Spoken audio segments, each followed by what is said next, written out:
Hey guys, my name is Ty and the new event for Dying Light 2 has moved on to the next phase. Does that mean the Outbreak event has gone better? Is there more content to it now? Well, let's talk about it. First of all, we finally got a trailer, which is actually really what I wanted. We now have a little lore behind the event, which is a general idea of where these infected are coming from, which is X13, that GRE facility you go to at the end of the game. There is still a lot of unanswered questions, like who is doing this or why the tunnels are suddenly opening up now. But I'm actually interested in what's going on here, I really am. I just hope it's actually building towards something and not a mysterious event that'll never be explained. We'll see, but as for the actual event itself, the Outbreak has moved to different parts of the map, which you can now find here. And it's now 3 spots instead of 2 like last week. As you can see, we got a couple new rewards, the Outbreak Knife, the Modern Saber, then there's also a Charm 2 which you can get by completing bounties on the Pilgrim Outpost. And if we collectively kill 4 million zombies, we get a Jerry Baton, which you can see here. And then for 5 million, we can get the next set of classified files. Which, by the way, I've read all of them. I've read all the secret files for the upcoming weeks. I snuck into Techland's headquarters with a USB drive. I escaped the firing squad and made it back home, and you know what? I'm pretty lost as to what these are getting at. Just to be a bit real about it, but I am still intrigued, I'll give him that. Maybe because I'm so used to playing with my HUD off, but I actually just noticed you can display the event progress in the menu and in the game. I've just been going to the outpost to check the progress bar, like I had no clue this was in the game. Somebody should let me know when they added this, I'm very curious. It's a really nice quality of life feature to have though, I'm glad it's here. Now with the Outbreak being moved to different locations, is there anything significantly different to expect? And well, not really. I went into dark zones and interiors hoping to see more of those GRE runners or a couple more infected than normal, you know? And honestly, for all I know, next week they bring this ship around and make it a bombastically fun event with hordes of sprinters climbing up buildings after you, with interiors shoulder to shoulder with fighters, just giving you enough room to sneak around. Make it actually feel like an outbreak is happening. I just never get that thrill with this event, unfortunately. Like, I wonder if the lack of actual hordes and stuff like that is because of last gen players and having to keep it optimized.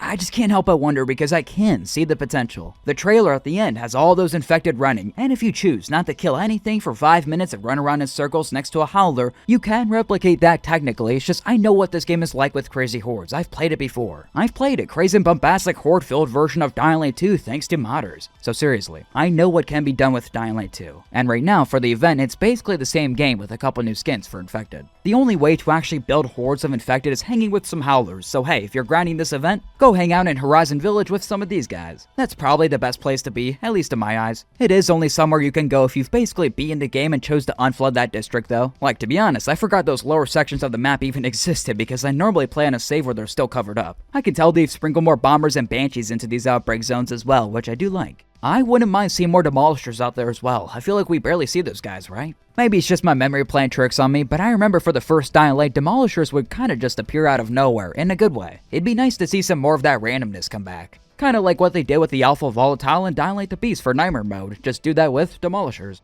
I also forgot how fun the boomstick is. Like, if you really think about it, it's the closest thing we got to dual wielding in these games. And just annihilating anything in front of me never gets old. If Aiden was ever in the position of doing one of those Western quick draw duels, then he would be a beast. Unless he happens to be going against John Marston, no one's beating this guy.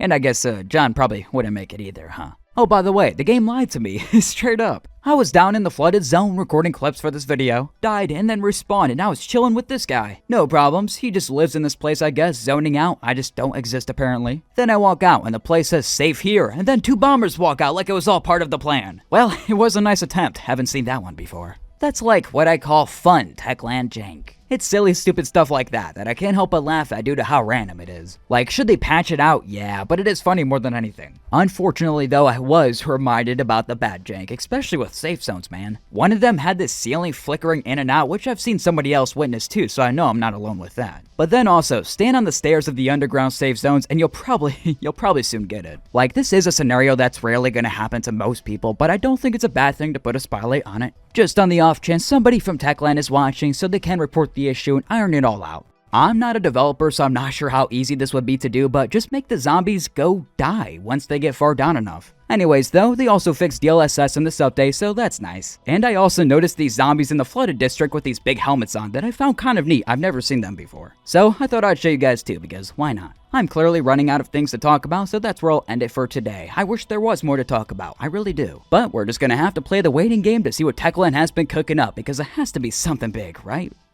Right? We shall see together. And with that said, feel free to like the video, subscribe if you want to see more, and stop by for the next one, folks. Adios.